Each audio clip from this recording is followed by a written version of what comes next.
Hey everybody, and welcome back to the internet. It's Monday again. I do this 7 days a week. I don't even know why I would care what day it is. But to start off today's video, we've got a very relevant text conversation between two strangers from ChoosingBeggars. Hey man, can you help me? Bro. Yeah, sure. What do you need help with? Okay, so basically I have a lot of talent to become a YouTuber, but I need money for a new graphics card to make videos. So you need money from me? Yes, I need $800. Trust me, bro, I will become a famous. $800 for a graphics card? What the heck? What does this guy think it takes to make YouTube videos? Do I know you? Yes, bro, I follow you, and you're funny, and that, so I give you shout out when I get million subscribers. Sorry, but I don't give $5 to random people on the internet, let alone 800. But bro, I follow you, and I swear I will make so good videos. Sorry, but I don't want to give you money. If you don't give money, I unfollow. Okay. Bro, but I make good videos, bro. Please, my mom has cancer. Sorry to hear about your mom, but I don't think a new graphics card will help her. Wow, and then in comes the overly expletive response. And I unfollow. Oh no, please don't unfollow. I'm begging you. Please send me your PayPal. I will send 1K right now. Really, bro? Here's my email. Thank you so much. I be so famous and I give you a shout out, bro. I love you. Lol. Yes, this goes to all my subscribers as well. If anyone is considering unsubscribing, please just reach out to me. We'll work this out. I'll send you however much money you want. Just please don't. I need my subscriber number to be high. It's the only thing that matters in my life. No, in all honesty though, my fans are pretty awesome, so thanks to everybody who does watch these. But if you're actually wondering what it takes to make YouTube videos, I mean, videos like this is very simple. I bought like a $50 microphone like a year ago that I record on, and then the software I use is free. I mean, my computer is kind of nice, but that's because I've always used it for PC gaming and stuff, so. And then I'm lucky enough to have gigabit internet so I can upload things really fast. But yeah, if you're wondering what it takes just to get started on YouTube, I mean, you could do it all just from your phone. You don't even need a nice computer. Alright, and now moving on to some malicious compliance called, my manager broke my headphones and told me to sue him, so I did. So I worked at a fast food restaurant at the time this happened, and I had been working there for a year and a half. A bit of context, I was 17 at the time and I had anxiety. It can vary in the severity on a daily basis, but I sometimes have really bad sensory overload. So I brought myself a pair of noise-canceling Bluetooth headphones that can block out all noise. These cost me £220. These were a major investment for me, as I was only a part-timer and made about $160 to $300 a month, depending on how many shifts I worked. One day was particularly busy, so I didn't get my break until 5.5 hours into my 8-hour shift. Technically it was illegal because I was 17 and the UK child labor laws applied. But I didn't say anything, as either giving us our breaks way too late or way too early and having too much time afterwards was a common occurrence here. Anyway, on this one day I was on my break. I had just gotten my food and sat down in the staff room with my headphones on. I had no music on, but the quality of noise cancelling was that good so I couldn't hear anything. So I'm sitting there eating with my back to the door and my manager walks in demanding me back on shift as soon as possible. I don't hear this, but also remember I was like 5 minutes into my 45-minute break. He must have thought I was purposely ignoring him because he came up to my side and started screaming so loud I could hear his voice through the earphones. So I go to take off my headphones and he starts shouting louder, calling me ignorant, good for nothing, and how he needs me back now, no excuses. Hearing this, I was on the verge of tears trying to stop a panic attack from happening. I try to calmly explain that I've only just gone on break and I'm still eating. If he wants me back after I've finished eating, I'll come back, but not earlier. I pointed at the dessert I had purchased from the store as if to look like I've spent money here. I'm eating this before I do anything. He storms out and I quickly collect my things and go and sit in front with customers as to avoid any more employees or managers. The restaurant was fairly busy but still had a number of free seats, and as I was technically a paying customer, I was allowed out in front. I sit down and finish eating my meal and my dessert. I pull my phone out to check if I had any messages. Instantly I felt someone tug on my shoulder. It was my manager again. My headphones were on so I had no idea what he said, but then he violently snatched my headphones off my head, pretty much hitting me in the process, and snapped my headphones and told me to get back to work. Normally I would have just shut down and been unable to process what had happened, but my parents had talked a lot to me about my rights because of my mental state. I could be a pushover. My manager, looking proud of himself, told me to get back to work. I told him to go F himself and pay me back for my property. At this point, the whole restaurant, about 20 customers, are staring at us. He said he isn't gonna pay me jack because I'm incompetent and the headphones were a piece of junk anyways. I was pissed and I told him that was illegal. He just chuckled and went, "Sue me." So in the proudest moment ever, I went to my bag and took out my notebook. Anyone who saw what happened then, I want to take a statement off you. I will require some personal details and I require a bit of your time, so please stay here if you can. If not, leave a name and number and we'll get it later. My manager looked shocked at me. I stormed into the kitchen and grabbed one of the assistant managers and made him back up the CCTV so it couldn't be deleted. Then I went around getting people to write what they saw and leave names and numbers. My manager just stood there and starts instantly apologizing. I pull out my phone and then call the police and explain what happened. They come and arrest him, I give them the statements, and they got the CCTV. He was charged with criminal damage and assault. He wasn't imprisoned, instead giving probation, but while all this was going on, I managed to sue him and the restaurant. The restaurant was fined thousands and had to shut down while they had to pay out £4,000 for the discrimination. The manager himself ended up having to pay $1,600, including court fees, for property damage, emotional damage, including counseling fees. Let's just say if you do something wrong, don't tell the person to sue you because they can and they will. Man, that's pretty brutal, but at least some people get to stand up against cruel bosses. Now next we're moving on to another I don't work here lady. Now, I have been getting a little iffy on the I don't work here lady stories because a lot of them are just the exact same story. It basically comes down to, I was in a store. Somebody thought I worked there. I said I don't work there. They said, yes you do, I'm going to talk to your manager. I say, okay, and then they did, and then they look silly, and that's the end. But occasionally you'll find more unique stories in this category. So this one's called Teacher is Upset Because My Dad Doesn't Work at the Chinese Restaurant. So a little backstory, I'm an Asian and my European parents adopted me when I was a baby. My parents are both Caucasian, so there's absolutely no resemblance at all. My dad is a tall, elder, white bearded man. A few years ago when I was in high school, a lot of people would go to this fairly popular yet very cheap Chinese restaurant near the school.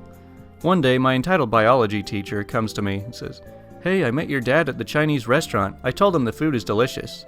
I say, "Hey, I don't think it was my dad. You must be mistaken." "I'm sure he's your dad. You definitely look just like him." He's like, "I bear no resemblance at all with my dad, and he works at the hospital, not at a restaurant." He says, "What are you saying?" "No, you must be kidding. It was your dad." "Of all the people here, I think I would know what my dad looks like." "Are you ashamed because he owns a Chinese restaurant? You should be proud of your parents." I said, "I'm telling you, that is not my dad. You have mistaken this Asian man for my dad based only on the assumption of what my dad should look like because I'm Asian. You should not address a teacher that way." The bell rang and I was free of this painful conversation. To this day, I believe she is still convinced she met my dad and I was lying. Man, imagine being able to use the "you should not address your teacher this way" line anytime somebody talks back to you. I mean, are these the only two Asian people in town, so they must be related? Okay, now we're at Tales from Retail, called Finally Went Off on a Customer and Totally Got Away with It. So I work part-time at a convenience store while going to my college on my GI Bill. Really, it's just to keep me busy while I'm not in school or gaming.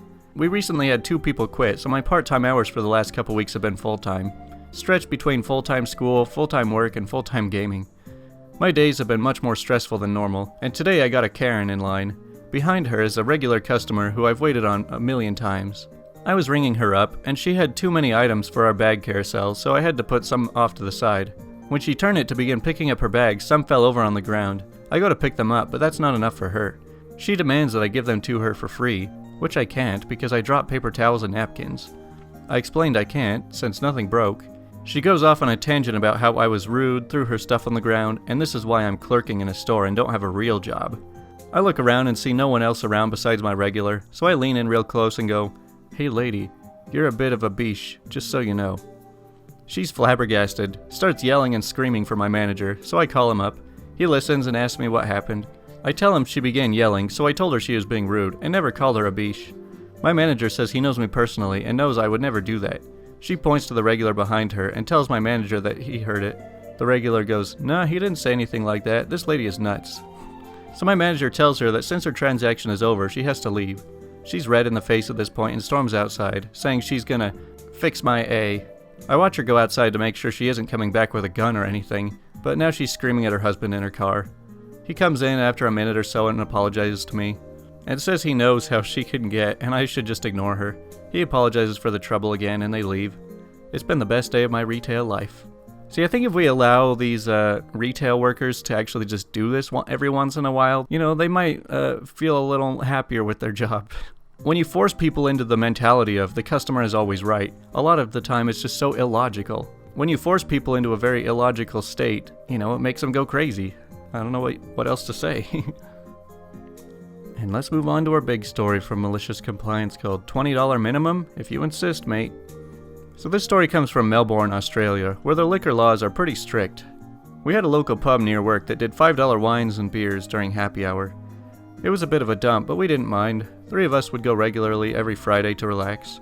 We usually bought rounds for each other, so 3 at a time, or maybe just 1 each if not all of us wanted a top-up. Since this is a modern world, we'd pay by debit and just tap our cards on the little machine. Simple, easy. One week I go to the pub before the others, so I went to order a wine for myself and reserve a nice table in the sun. When I went to pay, the bartender informed me of the manager's new rule. To pay by card is now a $20 minimum. For cash, a new ATM had been installed in the corner that only gives 20s and charges $3.50 per cash out, of which the bar gets a good cut. Now I know it costs for every electronic transaction to occur, and it's not unusual to find small coffee shops asking for a $5 minimum to cover those costs. But $20 was outrageous, especially in a dive where all the drinks are dirt cheap. It wouldn't even cover a usual round for us 3. The bartender had to shrug and insist it was the manager's new rule. I tried to argue against it since I just wanted a single glass. The manager came out and firmly reiterated that I have to either buy 4 wines or get cash from the ATM. But I refused to spend money in order to access my own money. I asked for 4 wines. Now, I'm a petite woman, so it doesn't take much to get me sloppy. I paid by card and sat there at an empty bar and pounded these 4 cab salves with the same speed that I'd usually nurse 1. By the time I had finished, my friends were still not there. I asked the bartender for 1 more glass of wine. The manager was also still there, cleaning glasses. He told me again what he instructed to say before. There's a $20 minimum, so... I ordered 4 more wines. The manager looked pleased that his system was working. He was pretty smug about it all and wouldn't budge on any customer's requests. Before I paid for my second 4-glass round with my card, I asked the bartender, within clear earshot of the manager, a pretty basic question. You've both got your RSAs, right? All bartenders and bar owners are required to possess a responsible serving of alcohol license, obtained through the state's Commission for Gambling and Liquor. It's a heavily regulated industry and a pretty strictly enforced license. Plain-clothed officers will try to catch out bartenders who don't carry their license on them while serving drinks, and they'll sit to observe in bars for reckless behavior, such as knowingly serving alcohol to an inebriated customer. I'm not someone with any legal authority, but I know enough people in the bartending and casino industry to be aware of the laws. Of course, why? The bartender asks. He probably expects me to pull out a badge, but I'm just a customer who wanted a glass of wine. I explained that it seems pretty irresponsible to serve a small woman 4 drinks simultaneously, when all I was asking for was 1. Seems as though, by the bar's lack of attention, I'd become quite drunk, and now you're about to happily process my second purchase of 4 drinks, knowing full well that I'm here alone. 8 drinks in less than an hour? Does that seem responsible to you? The smug look on the manager's face quickly turned to anger. I think you've had enough then. No, you've already poured 4 more. Here, take my card, go on. Can't let all that wine go to waste. I mean, all I wanted was 1, but if I have to get 4... The bartender was very confused and a little worried. Losing their RSA would mean losing his job. The manager refused to process my order and angrily poured 4 glasses of wine down the drain, a loss far greater than the small electronic transaction fee that would have come with my basic wine order. I was sad to see the wine go, but I was happy to tell them that I'm reporting them to the State Commission for breaches of their RSA. A petty move, but the manager chose greed over customer service and got what he deserved. I actually downloaded the complaint form online and began filling it out there at the bar, all while my body was now feeling the full force of 4 smashed wines. I was giggling while doing it and slurring my words while asking for the manager's name and today's date. The bartender was very apologetic, and knowing none of this is his fault, I happily kept him off the form. By the time my friends arrived, I was pretty drunk, and after telling my story, we decided to go somewhere else, and we definitely never went back.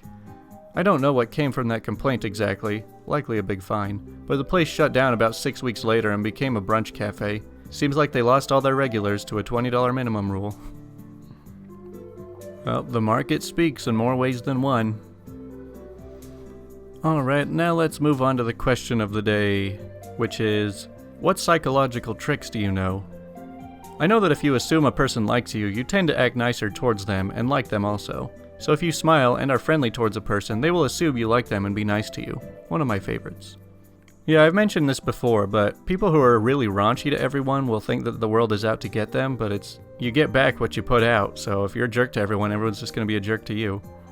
Kill them with kindness. Works way more than I would have thought. Been using this at various jobs since I was 16. Nothing makes a crappy boss more frustrated that they can't do anything more than when an employee is nothing but kind to their negative attitudes. Yeah, that is a strange one, but it can work. I don't remember the official name, but I call it the "what color is your shoe" trick. The idea is that if a child is having a meltdown, you catch them off guard by throwing in a random question. Their brain has to shift gears, away from the irrational melting down side and back to the rational, huh? What color are my shoes? I've used it, it works great. I mean, I can definitely see how you can shift someone's attention away from what is upsetting them. I even sometimes use something similar to this on myself. Let's say I stub my toe or something, I'm just feeling a lot of pain in one particular area of my body. Now, like, my toe hurts like crap, but instead of thinking about that, I think, how do my hands feel right now? My hands don't hurt at all, they actually feel just fine. And as I'm thinking about that, it kind of like, it directs your attention away from the pain that is in your stubbed toe. So, I mean, anytime you're in great pain in one area, just think, well, at least I've got something else that's not too bad. I guess that's just being optimistic.